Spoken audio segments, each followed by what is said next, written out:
Bom dia a todos, bom dia a todas, bom dia para você que nos assiste pela TV UFMA no Maranhão e pela Pop TV em Sobradinho e Porto Alegre. Sejam todos muito bem-vindos e bem-vindas a mais um ICL Mercado Investimentos. Hoje, uma quarta-feira, para a gente passar um monte de assuntos com vocês. A gente vai explicar aí qual vai ser o efeito Trump nos principais indicadores econômicos. Vamos falar de juros aqui no Brasil. Vamos falar de juros nos Estados Unidos, saiu também IGPDI hoje, um dia bem repleto de vários indicadores e várias decisões importantes. Mas antes de tudo isso, eu vou dar bom dia para o André. Bom dia, André, como você está? Bom dia, Débora. Bom dia a toda a nossa audiência. Hoje aí a gente vai repercutir bastante aí as eleições dos Estados Unidos, o efeito Trump, por que isso está mexendo aí na bolsa, está mexendo em dólar, então vamos explicar tudo isso. Mas também tem coisa bem importante acontecendo no Brasil. Hoje era para ser super quarta, né? Não vai ser meia quarta, porque a decisão de juros dos Estados Unidos foi adiada para amanhã. Hoje é só o Copom que vai decidir a taxa de juros aqui no Brasil, a gente vai falar um pouco sobre isso. Mas também tem dados, por exemplo, do IGPDI, para a gente também já dar uma observada aí no que esperar da inflação aí que deve sair daqui a pouco também aí nesse mês de novembro. Então tem bastante assunto para a gente tratar hoje, então a gente já deve partir para a nossa agenda aí, que deve estar repleta hoje, né, Débora? E tá, viu, André? A agenda tá bem cheia, principalmente depois do fechamento, porque vem um monte de resultado corporativo por aí. Mas vamos ver o que já saiu, o que tem para sair de indicador econômico que pode mexer com o dia. Lá na Europa, hoje de manhã, vários bancos soltaram seus resultados, então a gente teve uma série de resultados corporativos do setor financeiro. Eles vieram acima do esperado e puxaram bastante as bolsas europeias durante a manhã para cima. Então esses três balanços que vocês estão vendo na Itália, na França e na Alemanha foram responsáveis por boa parte das altas por lá, de uma forma geral aí na Europa. Na Alemanha também saíram as encomendas à indústria de setembro. E como eu falei ontem, teve um descasamento de algumas agendas do PMI, dos índices dos gerentes de compras na Europa, por conta de feriados e tudo mais. Então hoje a gente tem Alemanha e zona do euro divulgando também os seus índices dos gerentes de compras composto e de serviços, medição final e de outubro aqui. Lembrando que eles também tiveram um papel importante na alta das bolsas europeias durante a manhãzinha. Na zona do euro também saiu o PPI, o índice de preços ao produtor de setembro, e aqui já vindo para o Brasilzão, às 8 horas da manhã foi divulgado o IGPDI de outubro, esse que a gente vai passar com detalhes com vocês, até para ver o que favoreceu ou não o IGPDI, onde foi o maior ponto de pressão, então tudo isso a gente vai explicar. A FGV também soltou o índice de variação de aluguéis residenciais de outubro e a OCDE, o CPI de outubro, então o índice de preços ao consumidor dos países pertencentes à OCDE. No mundo, a gente tem também o PMI de serviços global, medição da S&P Global. Então, a S&P Global ela faz a medição dos países e depois ela traz esses índices dos gerentes de compras, tanto de industrial quanto de serviços, de uma forma global. E isso serve para comparar, né, como é que estão os países em relação à média do mundo nesses indicadores. Às 15 horas sai a balança comercial de outubro aqui do Brasil.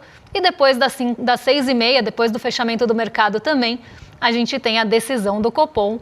Então vamos descobrir para onde vai a nossa taxa de juros hoje, a gente vai trazer as perspectivas para vocês. Depois do fechamento, como falei, uma série de indicadores corporativos vem aí. Então os resultados são da Braskem, da Copel, da Eletrobras e segue por mais aí balanços, até se quiserem trocar a agenda aí para o pessoal de casa acompanhar. Tem Minerva, tem Oi, tem Pets, tem Taesa, tem TOTVS, tem Enel na Itália. Então, uma série de resultados corporativos que vem depois do fechamento. E lá na China, continua tendo a reunião do governo chinês para decidir ali possíveis estímulos, não só na economia, mas decisões em relação à China de uma forma geral. Então hoje, como falei, a agenda muito tomada por balanços corporativos e temos aí também decisão de política monetária no radar aqui e nos Estados Unidos amanhã. Vamos agora então já para a nossa abertura de mercado, né? Porque você tem bastante coisa acontecendo hoje. Os mercados estão aí bem oscilantes, né? Então, muita movimentação. Na Ásia, por exemplo, você tem o Nikkei 225 ganhando, assim, mas parece que não tem ligação com a vitória do Donald Trump nos Estados Unidos. No resto da Ásia, muitos índices caindo aí por causa da vitória do Donald Trump, né? Então, tá uma confusão essa manhã, né, Débora? Tá uma Exatamente. A alta do Nikkei 225, ela tem e não tem a ver com o Donald Trump. Indiretamente, acaba tendo sim. Porque o Nikkei 225, né, o principal índice acionário japonês, ele tem uma série de empresas exportadoras, até porque o mercado japonês é pequeno e acaba sendo um pouco mais dependente do mercado externo. Então, de uma forma mais geral, as empresas japonesas, elas exportam.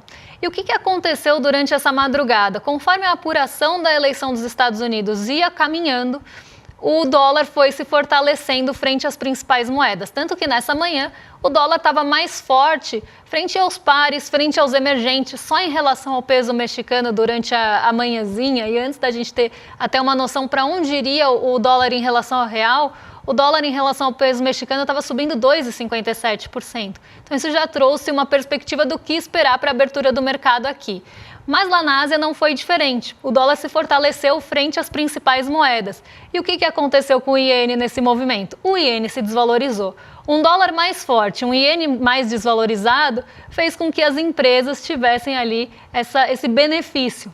As empresas japonesas, elas são beneficiadas por esse tipo de movimentação cambial por conta da sua natureza exportadora. Então, de certa forma, a eleição dos Estados Unidos acaba sim impulsionando o Nikkei 225. Lá na Ásia, e aí vocês estão vendo na tela, acho que agora apareceu para vocês, Nikkei 225 subiu 2,61%.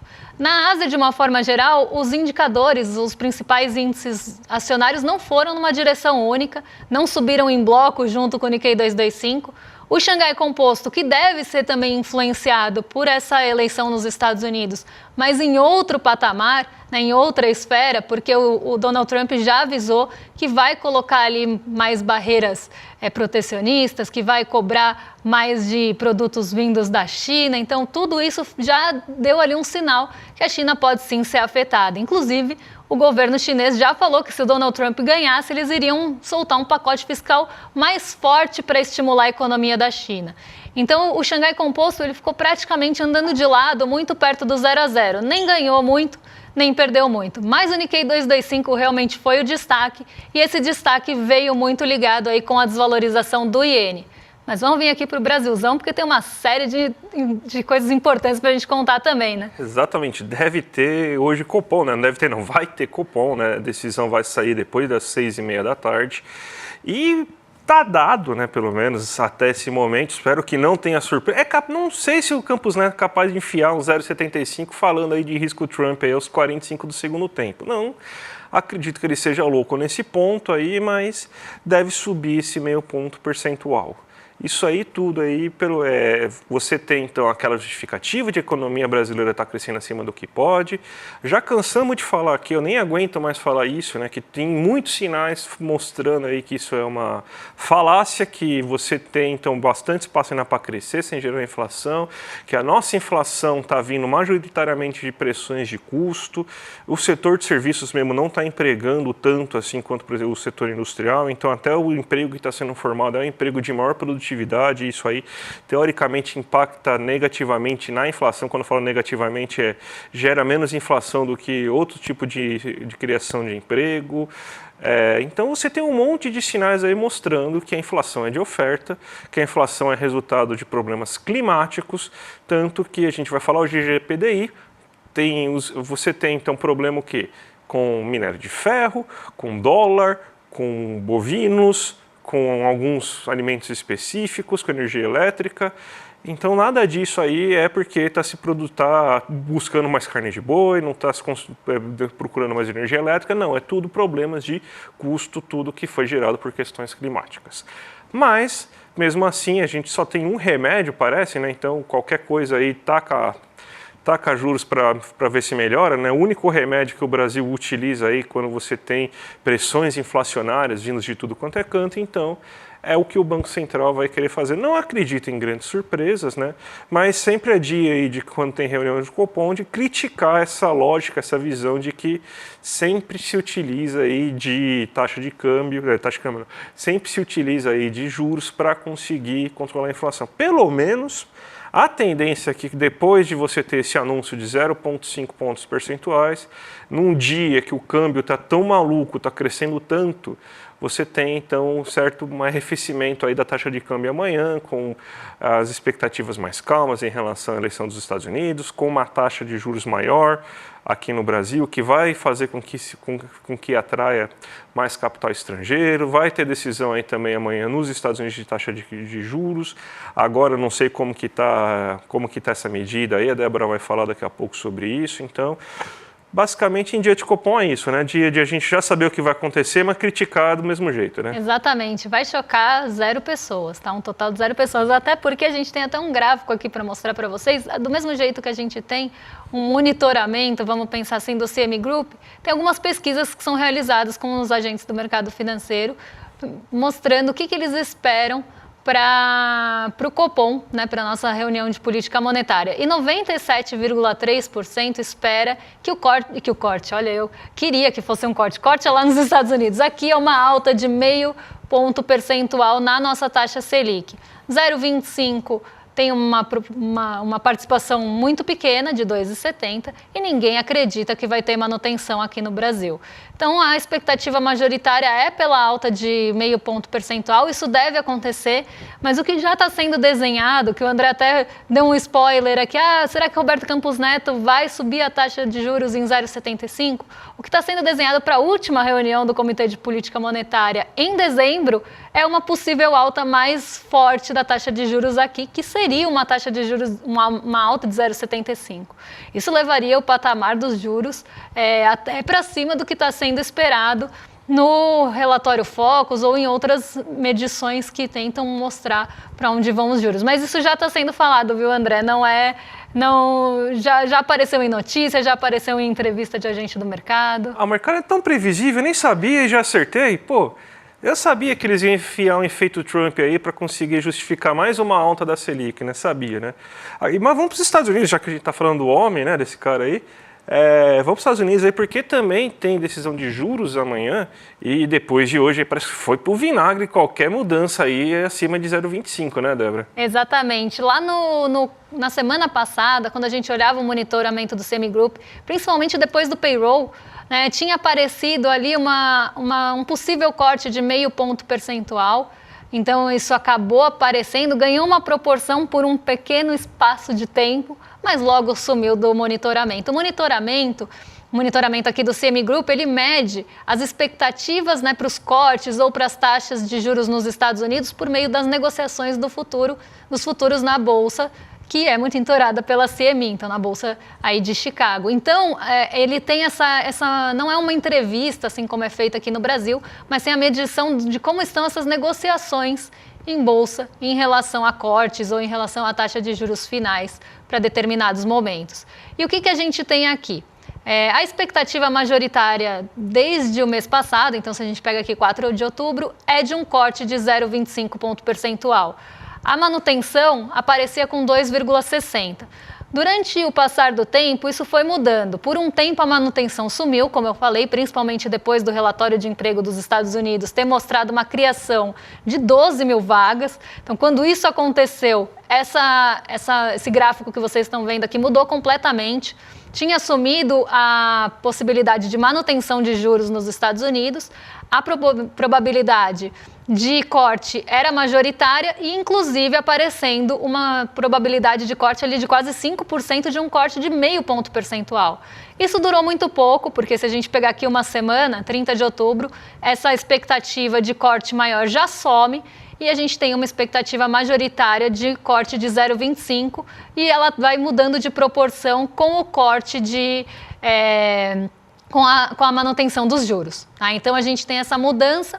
Hoje, a expectativa é de 97,4% de probabilidade de que a gente tenha um corte de 0,25 e a manutenção da taxa atual em 2,60. E a gente vê que durante a semana essa probabilidade foi aumentando. Então, mesmo que a gente mesmo com essa eleição do Trump, para essa reunião de política monetária ainda não tem mudança. Mas já para movimentos futuros da taxa de juros dos Estados Unidos, já começa a ser esperado um corte menor. A gente vai passar boa parte aí antes da abertura de mercado falando justamente desse efeito Trump, mas antes disso, então não vou entrar muito nesse aspecto do futuro, vamos olhar mais para a reunião de amanhã. Então, daqui a pouquinho a gente volta. Mas vamos agora falar do IGPDI, que acaba tendo influência também de dólar e de tudo isso. Exatamente, principalmente aí quando a gente está no dia de decisão do Copom, né? A gente tem que o IGPDI mensal acelerou, ele está em 1,54 de alta mensal, uma alta bem alta, né? Então você deve estar pensando, não, realmente agora temos motivos, né? O Copom tem que fazer algo, né? Mas de onde está vindo essa alta? Do IPA. O IPA é o índice de preço ao produtor, ele não vai vazar tão rápido agora para o preço ao consumidor. Deve começar a dar problemas ano que vem, porque existe um certo gap na hora dos produtores repassarem esse preço. Você tem uma certa rigidez de preços, assim, principalmente no curto prazo, mas esse aumento aqui é justamente pelo efeito do dólar. O dólar subindo, o mercado financeiro lá primeiro especulou, agora com essa alta aqui você tem, então, que o IPA disparou mesmo aí, e esse é o grande problema aí do preços ao produtor. Mas o que interessa mais para a gente é justamente o IPC, que é o preços ao consumidor, porque esse aí vai refletir o nosso IPCA, e é o IPCA que é a medida oficial, né? Então a gente vê que o IPCA, ele desacelerou, ele saiu de 0,63 para 0,3, então uma bela desaceleração, e você vê que o IPC também desacelerou no acumulado em 12 meses. Ele saiu de 4,55 para 4,40, mesmo com os demais índices acelerando. Por que a gente teve isso? Acho que a gente pode colocar no outro gráfico para a gente mostrar a explicação. Porque o grande vilão é a energia elétrica residencial, mas a gente teve queda de preço de alimentos. Você teve queda de preço da manga, a banana caiu, a cebola caiu, o mamão papaya caiu. Então você teve aí essa queda de preço de alimentos. Então a gente tem uma inflação, inclusive, de alimentos bem mais comportada. Foi só de 0,43% segundo os dados do IPCDI. Enquanto você tem que os grandes vilões vieram, por exemplo, aí para o pessoal, para os produtores, que a gente não colocou no gráfico, mas é minério de ferro, é farelo de soja, no farelo de soja que caiu, se não me engano, mas é carne bovina, o próprio bovino, né, o boi inteiro. Então você teve essa alta, por quê? Porque o boi está mais caro, porque não tem passo para o boi, então, porque queimaram tudo, então fica mais caro o boi. Isso aumenta também a carne bovina. Daí você tem a energia elétrica que também está pressionando, e você tem os custos de produção, por exemplo, de minério de ferro, que aumenta porque ele é cotado em dólar. Então insumos importados também aumentam. Isso aí está impactando os produtores. Mas você vê então quais são os problemas na nossa inflação hoje. Câmbio. O câmbio está pressionando principalmente o IPA. Daqui a pouco o câmbio vai começar a afetar o IPC. Então é um problema que a gente tem que resolver, mas acredito que só para o próximo ano aí vai começar a ter reflexo, mas é um negócio que a gente já tem que começar a ficar atento, a gente tem que começar a fazer alguma medida. Por exemplo, a gente poderia gastar dinheiro aí, né, reservas internacionais, cresceu 75 bilhões, podia gastar isso aí para tentar controlar o câmbio, né? Se a gente tivesse um presidente do Banco Central, poderia ser uma boa ideia ele fazer isso, mas ele prefere deixar o mercado a Deus dará, né? E a questão climática. Então, esses daí são os dois problemas da inflação hoje. A inflação, a Selic tem capacidade de reduzir a taxa de câmbio? Sim, isso sim, mas ela vai afetar só metade do problema. Mas você poderia afetar a taxa de câmbio com reservas internacionais, porque daí a Selic não ia atrapalhar tanto o resto da economia. Mas a Selic não vai fazer chover, Selic não vai fazer o gado ficar barato de novo, não vai dar pasto pagado, não vai conseguir fazer isso. Então, esses aí são os problemas da inflação, né? E aí a gente tem que lembrar de um ponto, né? Que a gente sempre fala quando a gente fala de Selic aqui. por mais que a gente tenha ali uma alta da Selic, alguns preços vão cair por conta do câmbio, embora eu tivesse outras formas de lidar com isso. Quando você baixa ali o IPCA, que é a medida oficial de inflação aqui do Brasil, na marra, você continua pagando caro. No café, você vai continuar pagando caro na energia elétrica, dependendo das condições, você vai continuar pagando caro na comida, que ficou mais cara porque não está chovendo ou porque está um calor. Então, o alface não vai deixar de estragar porque você subiu a Selic. Vai continuar fazendo calor, vai continuar estragando os bens mais perecíveis. O cafezinho não vai ficar mais barato porque você subiu a Selic. Vai continuar queimando metade do país ou quase o país inteiro, onde justamente se planta café. Então, tudo isso vai continuar sendo impactado pelas questões climáticas que a Selic não vai resolver. Você vai continuar pagando caro em tudo isso. O que você vai deixar de fazer, provavelmente? Talvez num aperto ali de renda, então, se aumentar desemprego, cair a atividade econômica, você consuma menos serviços, né? Você que ia cortar o cabelo talvez todo mês, não vá todo mês, porque ali num ajuste de renda, normalmente são os supérfluos que saem primeiro. Não falando que os serviços são supérfluos, mas talvez você não saia com a mesma constância que saía antes, não vá mais a restaurantes com a mesma constância que ia antes. Então você começa a sufocar mesmo uma parte da economia, ao mesmo tempo que vai continuar pagando caro em todo o resto. Então é esse ponto que a gente sempre quer trazer quando a gente fala de Selic ineficiente para controle inflacionário, principalmente como está nesse ano. Mas vamos falar do Donald Trump agora, porque não tem como falar da abertura de mercado ou de qualquer outro aspecto sem falar sobre isso. Então, os Estados Unidos acabam tendo, sim, essa influência, até por conta do dólar e da influência do dólar. Então, a gente não tem como passar por esse ponto, ou sem falar desse ponto. É uma das notícias mais importantes da semana. E o que eu queria trazer aqui, né, é que o que a gente pensa mais aqui do lado da economia, né, para inflação, para juros e para dólar, que são os pontos que eu acho que as pessoas mais se preocupam nesse primeiro momento, e é o que o mundo todo está olhando, porque o que se espera com o Donald Trump? E até eu já falei isso em alguns outros momentos, enquanto a gente estava durante a corrida presidencial, com aquela mudança de um vai para a dianteira, outro vai para a dianteira. Então o mercado ele já tinha ali o que ele esperava, o mundo de uma forma geral, o que esperar do Donald Trump e o que esperar se fosse uma possível vitória de Kamala Harris. E em relação ao Donald Trump, o que se espera é justamente que a inflação ela suba no médio e longo prazo nos Estados Unidos, caso ele cumpra ali o que ele está prometendo. Por quê? Se ele vai deportar os imigrantes e ter essa política contra a imigração nos Estados Unidos, isso pode pressionar a mão de obra por lá. Esse já é um primeiro ponto que está sendo analisado nessa possível vitória. Em outros momentos, ele também teve algumas posições mais protecionistas e falou que vai continuar com essas posições mais protecionistas em relação aos Estados Unidos, colocando barreiras comerciais, aumentando tarifas. Isso também isolaria mais os Estados Unidos de uma certa forma. Então, por mais que você tenha ali uma proteção dos Estados Unidos no curto prazo, isso ao longo prazo também pode trazer efeitos não tão favoráveis ali para alguns aspectos econômicos. Mas não só isso. A mão de obra fica mais cara, você tem aí esse isolamento dos Estados Unidos de uma certa forma e outros pontos que também estão sendo vistos, porque o Donald Trump ele vai ter também a maioria no Senado, tem ali tem essas questões que têm que ser analisadas também e já se espera um corte de juros menor no ano que vem com o Donald Trump na presidência. Então, olha só que independência. Mas já se espera que ele vai causar um corte de juros menor. Por quê? Se espera que a inflação vai aumentar, então as treasuries não vão cair. As treasuries aqui é a forma de dizer só para a gente ter esse termômetro, tá? Mas as taxas de juros lá não vão cair no ritmo que se esperava no ano que vem. E o que acontece se as treasuries ou as taxas de juros lá não caírem da forma que se esperava? Isso vai pressionar o dólar.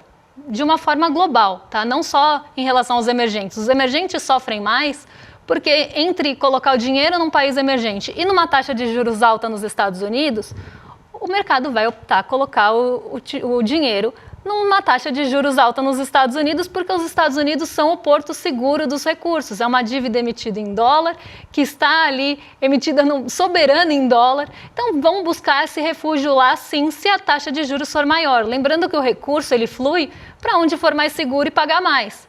Então sai dinheiro do mercado emergente e vai buscar refúgio nessas treasuries. Isso faz o quê? Com que pressione o câmbio. Então, nesse primeiro momento, isso já está sendo, inclusive, desenhado. Vai ter mais inflação nos Estados Unidos, eles vão ter que ter um ritmo de corte de juros mais lento, pelo menos essa é a visão do mercado. Com um corte de juros mais lento, você vai pressionar outras moedas, tanto pares de dólar quanto emergentes, que acabam sofrendo numa proporção maior. E por isso eu peguei o peso mexicano como comparação, porque foi uma moeda que teve um comportamento bem parecido com o do Brasil esse ano e acaba sendo também um país emergente que acaba sofrendo com questões dos Estados Unidos.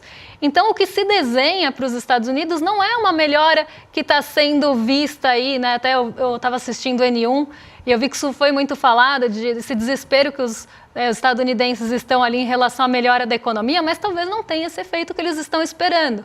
E vale para uma taxa de juros mais alta, que isso acaba impactando também em custos de crédito por lá. Então, setores mais dependentes de crédito vão sofrer mais. Então, tudo isso precisa ser analisado porque impacta não só os Estados Unidos, mas de uma forma geral. E esses efeitos já estão começando a ser vistos hoje. Eu vou pôr aqui o Giros rapidinho, porque eu não vou ter muito tempo para falar dele, mas eu acho importante. As treasuries de 10 anos, que são os rendimentos dos títulos de dívida dos Estados Unidos com vencimento para 10 anos, só hoje subiram 4,5%.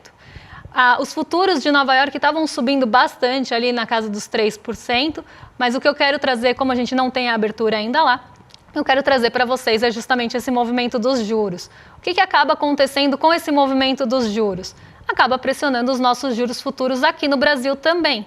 Então, se a gente tem uma possível alta, uma redução mais lenta dos juros nos Estados Unidos, isso vai impactar a expectativa para os juros aqui. E aí é o que a gente estava falando, já começa a aparecer esse efeito na nossa taxa de juros.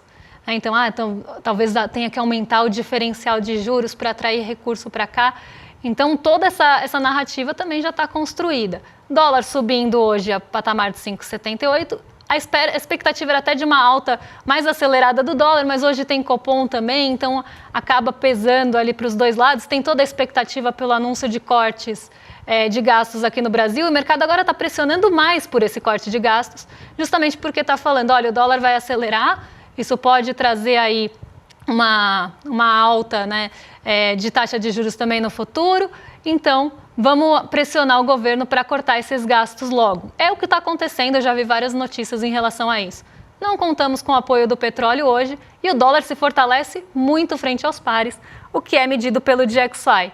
Então, aqui é dólar frente aos pares, ele está se fortalecendo aí 1,78 hoje. Débora, antes da gente ir embora, vamos chamar a nossa audiência aí para fazer parte aí do Empreendedor Mestre. A gente vai ter uma aula inaugural agora da terceira turma aí, desse que é a maior formação de empreendedorismo do Brasil, que é o segredo das vendas e da persuasão. É a aula preferida dos alunos do Empreendedor Mestre aí, que já estão nas turmas anteriores. Todo mundo adora essa aula, todo mundo pede muito para maiores explicações sobre essa aula. Então o Edu decidiu aí fazer essa live aí de graça aí para você entender, para você ver aí o que é o nosso querido Empreendedor Mestre. Quer descobrir? Quer saber aí como funciona o nosso Empreendedor Mestre? Clica aqui no link iclmercado.com.br e já ativa o sininho aí, porque no dia 14 de novembro, às 8 horas da noite, vai ter essa super aula aí que vai ser imperdível. Então vamos entregar agora para os nossos amigos aqui do rolê, né? Exatamente. Agora vocês ficam com o Rolê ICL na sequência, com o William Deluca e o Guga Noblar. A gente volta amanhã para trazer as notícias sobre os juros. Embora a gente já saiba o que vai acontecer, vamos ver para onde o Brasil vai no ranking dos juros reais dessa vez? Será que vai subir mais ainda? Será que vai ficar em segundo lugar? A gente conta para vocês amanhã. Um beijão e até lá, pessoal. Até mais, gente. Tchau, tchau. Você já ouviu falar da jornada do herói? Pois é, ela foi descrita por Joseph Campbell, um dos maiores escritores do nosso tempo, e ela inspirou filmes como Guerra nas Estrelas, Senhor dos Anéis, Indiana Jones, Rocky Balboa e tantos outros que fizeram um sucesso de bilheteria enorme. Filmes onde a gente se conecta com o protagonista e parece que nós estamos vivendo aquilo. Pois é, Aprender a jornada do herói nos ajuda também em vendas, nos ajuda a persuadir outras pessoas da nossa causa, do nosso produto. Uma aula que vai acontecer ao vivo e online no dia 14 de novembro. O título da aula: Os Segredos da Venda e da Persuasão. Como contar histórias que vendem e convencem. Um abraço e até lá!